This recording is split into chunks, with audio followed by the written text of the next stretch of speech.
We broke it here. Start at the beginning. The major news today, we broke it here on the air. Sam Bankman-Fried arrested by authorities in the Bahamas. Let's talk about this even further, and let's bring in Fox News correspondent Jonathan Hunt, who's standing by. Jonathan, so maybe a lot of people thought this was going to happen, maybe not as quickly, but it has happened. What's going on here? Yeah, it caught us all a little unawares, I think, that it has happened this quickly.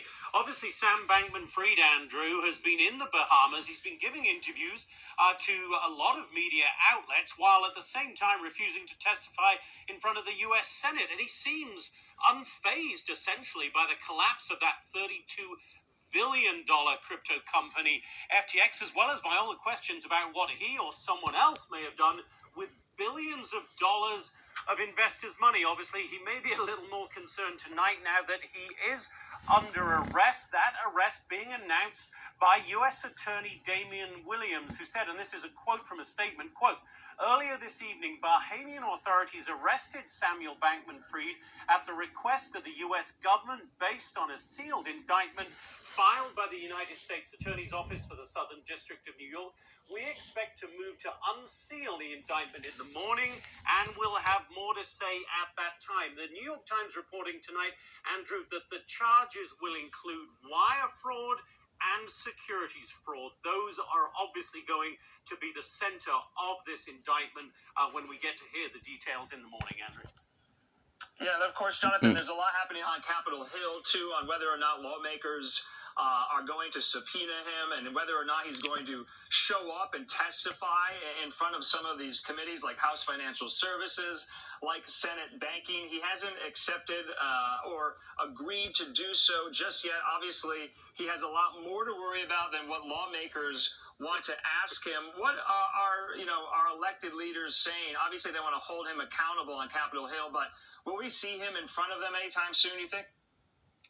I don't think you will now see him in front of either the House committee that wanted to talk to him or the Senate committee that had, in fact, said they were going to issue a subpoena, and Sam Bankman-Fried had said he would not accept that subpoena anyway. But yes, the political leaders will now let the criminal process play out now that he has indeed or is indeed facing this indictment and these charges that include very serious charges of securities fraud and wire fraud, according to the New York Times. Those charges alone, Andrew, could lead to a life term in prison. So yeah, he is facing some very serious charges, and the politicians will now undoubtedly let this play out, the justice system play out, before they would even expect to have him in front of them answering questions. Obviously, the questions he will be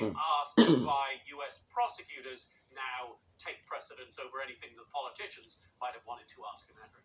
And Jonathan, we know FTX and SBF, they were, based and are living in the Bahamas. Any idea of when he could return stateside, whether it's voluntarily or via extradition to face these charges? Do we have any information on that? Yeah, the Attorney General in the Bahamas has said when and if they get an extradition request, and they are expecting one, we would expect it to be filed very quickly indeed.